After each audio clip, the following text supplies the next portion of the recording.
Welcome to the next edition of Grid Pulse. I'm Bryce Yonker with Grid Forward. Today we have with us two guests, John Carrington, Jesse Nofsinger. Gentlemen, thanks for being on. Thank you. Good to be here. Glad to be here, Bryce. We're going to talk about trends in behind-the-meter generation, a little bit of a hot topic these days. So John, before we dive in, maybe you can do a quick introduction of yourself and what's going on there at EROC.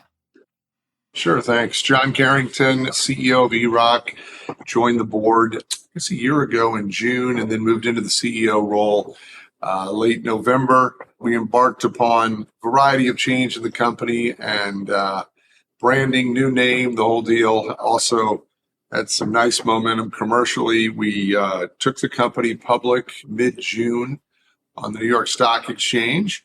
And look, we just had our first earnings call. It went well. We had rolled out a new opportunity that we've contracted with Anthropic.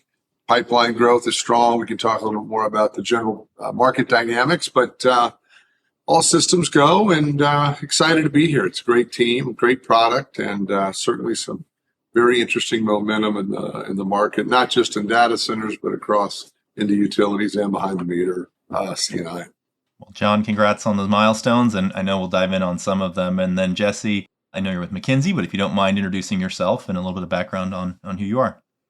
Yeah, thanks, Bryce. Jesse Nofsinger, I'm a partner at McKinsey. I work primarily in our electric power practice, which sits inside our broader energy practice. And I lead for the U.S. our market fundamentals team, or our market intelligence group. And so I tend to be the guy that's working with the folks on the fundamental models, but also building new tools and insights, which means we're sort of following the trends in the sector. And I will say over the last 2.5, 3 years, nearly every call and conversation I've been in is sort of revolving around how tight is the U.S. grid and how are we going to sort of support data centers? What is this going to look like? And where are the bottlenecks and how do we solve it? Well, here we go. Thanks, gentlemen, for being on. It seems the queue for grid interconnection has arguably never been longer.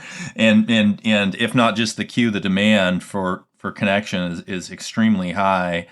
So how are large users, looking to take more of their behind the meter generation solutions in their own hands? John, maybe I'll let you start. Sure. Yeah, I guess I'd highlight a couple of points on the grid generally. And some of the things that we talked about through the roadshow is just highlighting the load growth rate. And, right now it's expected to be up 43 times from 2025 to 2030, which is really driving the highest growth rate in over 50 years. And, I think you're spot on that the grid is not keeping up, and interconnection queues are certainly extending far more upward than we've seen in several years. And I think from a grid interruption standpoint, reliability piece also continues to be an issue. The behind the meter generation in our world has certainly become the primary way that large users are bridging that gap. And, we see it, in all three spaces that we cover: utility, behind the meter, C&I, and then the data center side. And, for us, it really means firm modular natural gas generation deployed at the customer site. And, the plan for us is then to take that from prime power until the permanent interconnection is completed. And, our model is really around speed to power, getting customers operating quickly. And then once the grid is there, they can utilize that for a variety of other use cases. And we'll talk about that a little bit later, the once the grid is there scenario.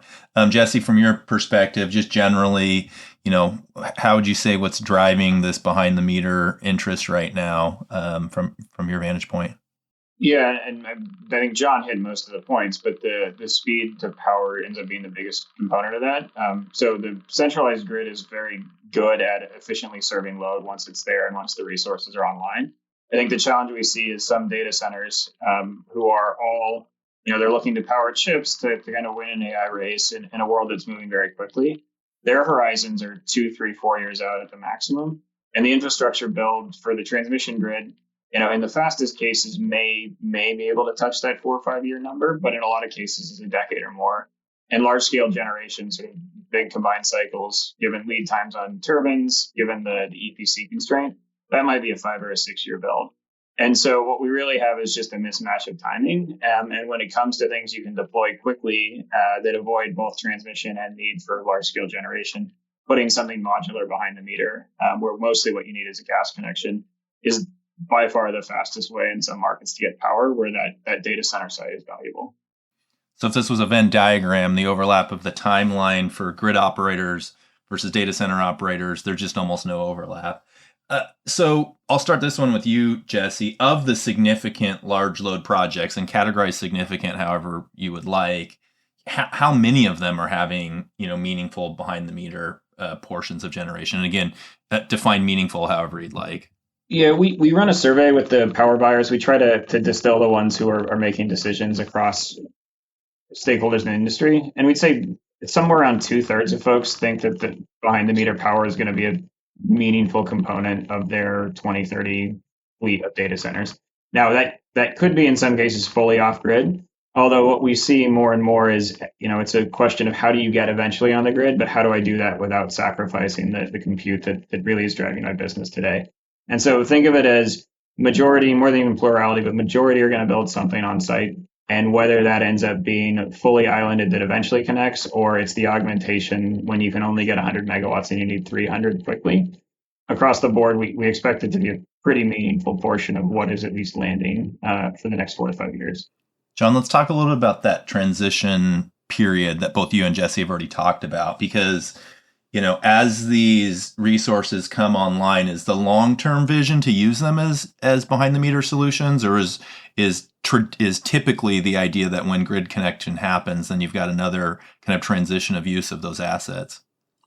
Yeah, there's a lot of discussion around, this lease model and do you stay off the grid? And I have to say, we are working with probably every hyperscaler. We obviously assemble our own product in-house, and we could easily flip to that model.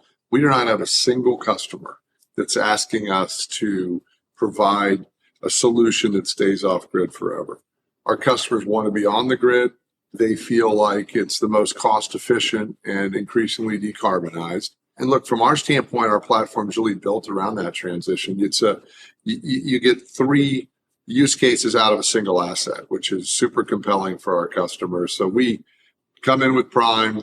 They want the backup and they want to get off the grid. They want the backup and the utilization of flex capacity to support the grid. So we view it as a temporary kind of 3, although it's funny because in the beginning we talked about terms of 3 to 5 years. We're now seeing deals that are outwards of 7 years from the timing around that prime power usage. And it's interesting as well because in many cases, and we talked a little bit about this in the earnings call, is this Meta El Paso use case whereby Meta came in, they wanted to put data center in place. El Paso Electric could not supply that for 4 to 5 years.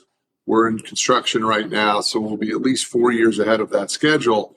And Meta has a PPA in place with EPE, which is really paying down, depreciating that asset. So El Paso, if they elect to do, they could put that into the rate base, obviously a very depreciated asset that could be utilized from a peak capacity standpoint. But either way, it's not a situation where our customers are saying, we want this to be a permanent off-grid solution.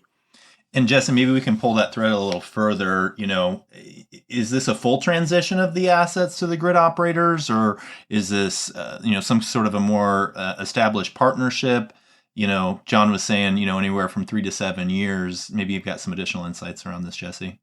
Yeah, and the regulatory landscape of the U.S. power sector is varied, and so it will depend a lot on where this gets cited. But when we pull back, we think if we're going to add a bunch of load, we probably need to bring some generation with it, and kind of the confluence of timing means we'll see data centers pull through and build generating capacity on site.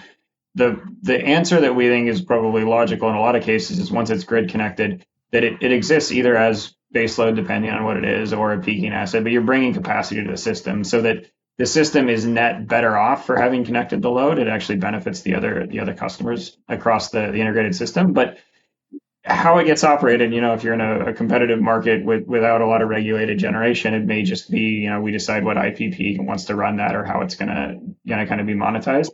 For some of the vertically integrated regulated utilities who really do need to build their asset base, there may be a transfer, or there may be some discussion of how that operation comes through.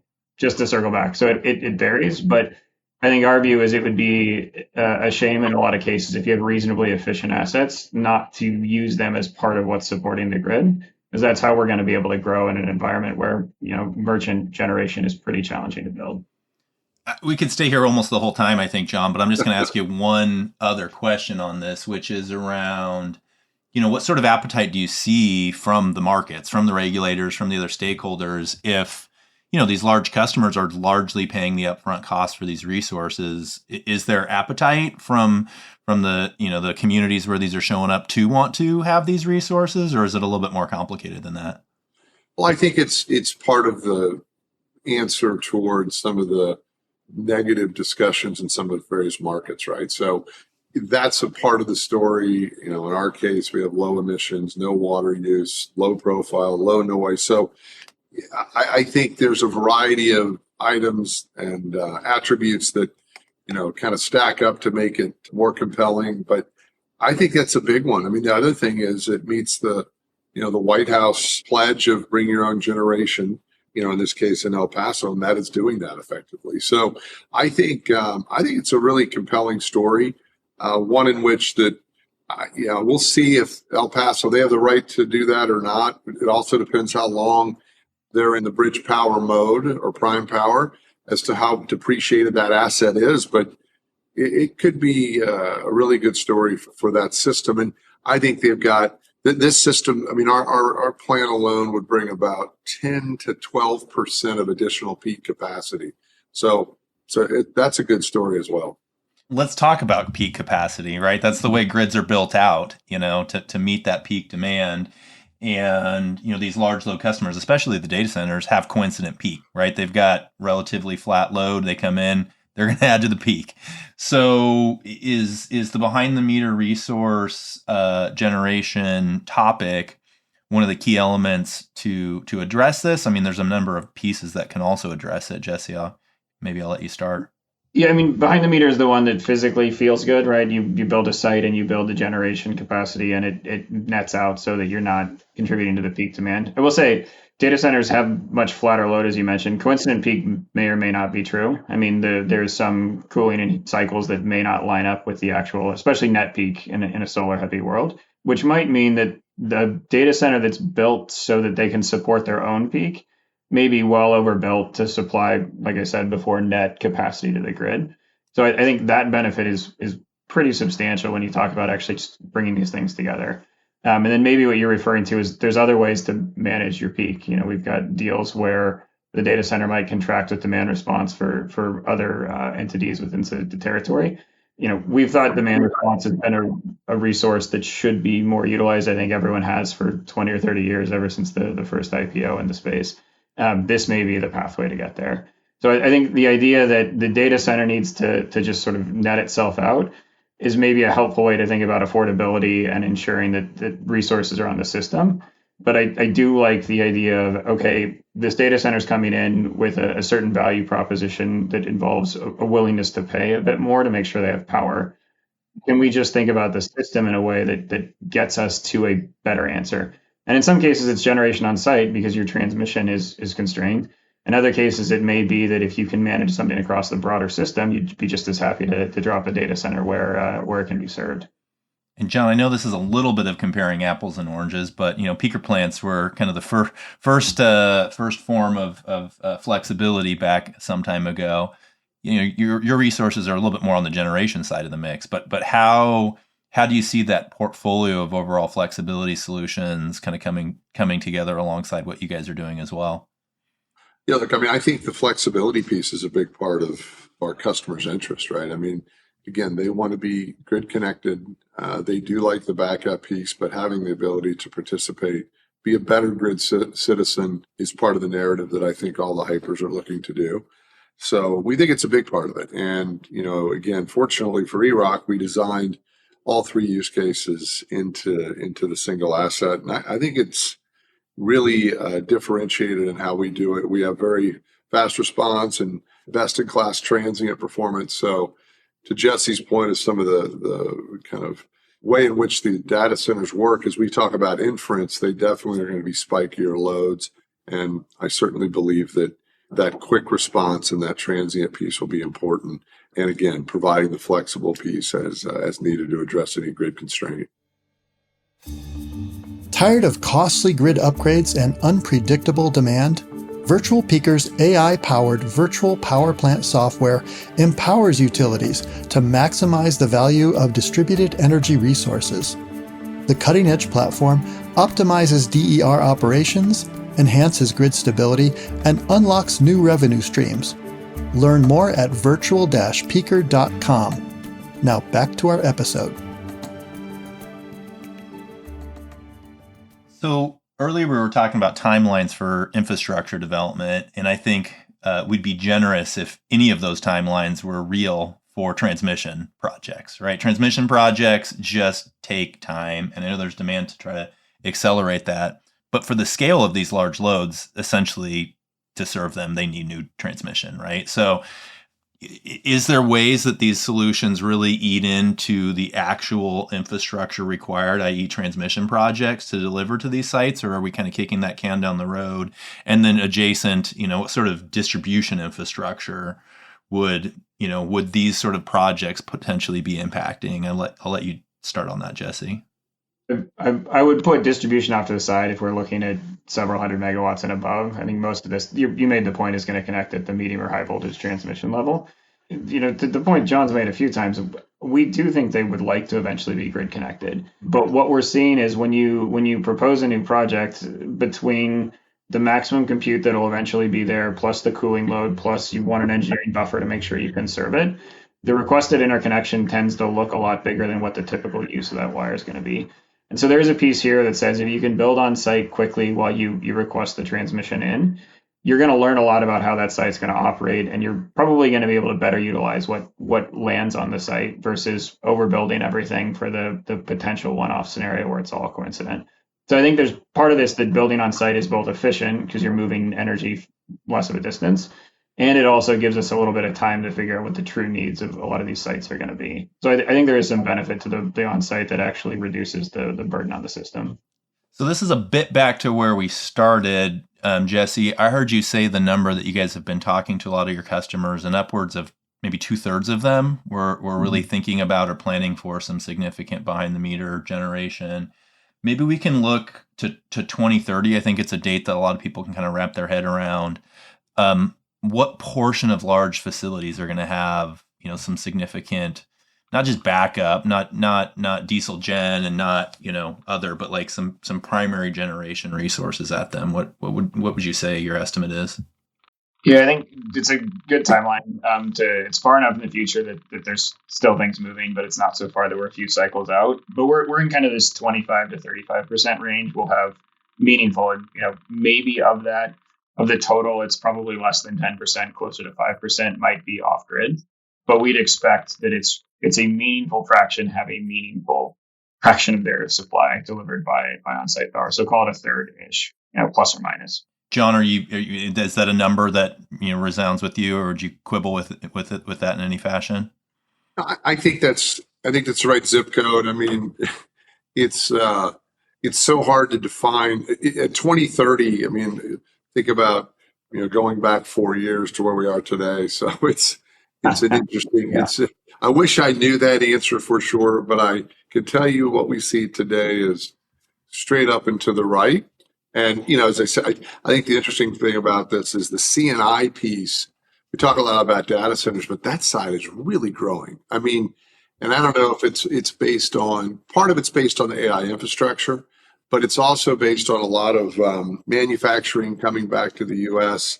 And even down to 5 to 10 megawatt loads, there's long delays, much less your 40, 50, 60, 80 megawatts, which you don't typically think about in C&I, but they're that big. Let's talk a little bit about costs and prices. Our main event this year, shameless plug, is going to focus on grid affordability.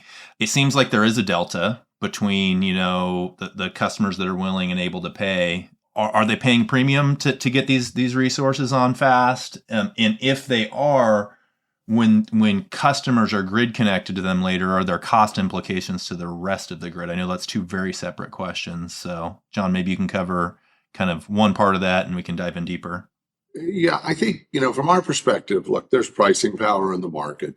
I think we're trying to be as prudent as we can because we look at this as a long journey together.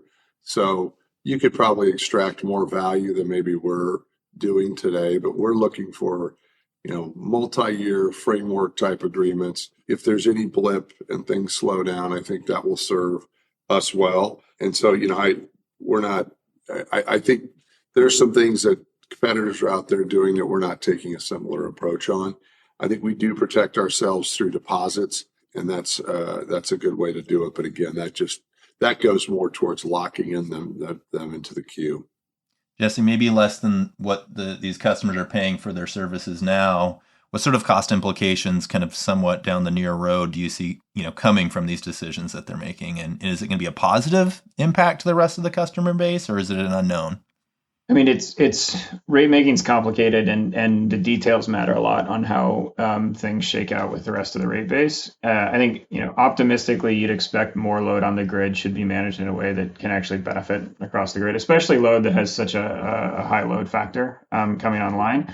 But what that requires is, careful insurance that when you're building transmission, that there's some security or there's some guarantee behind it that it's not going to end up, with a company on the other end that doesn't take power and doesn't pay for it. I think the one wrinkle in all of this is new resources these days are materially more expensive than they were 10 years ago, 5 years ago in some cases. And so in theory, bigger centralized build the grid should lower costs for everyone.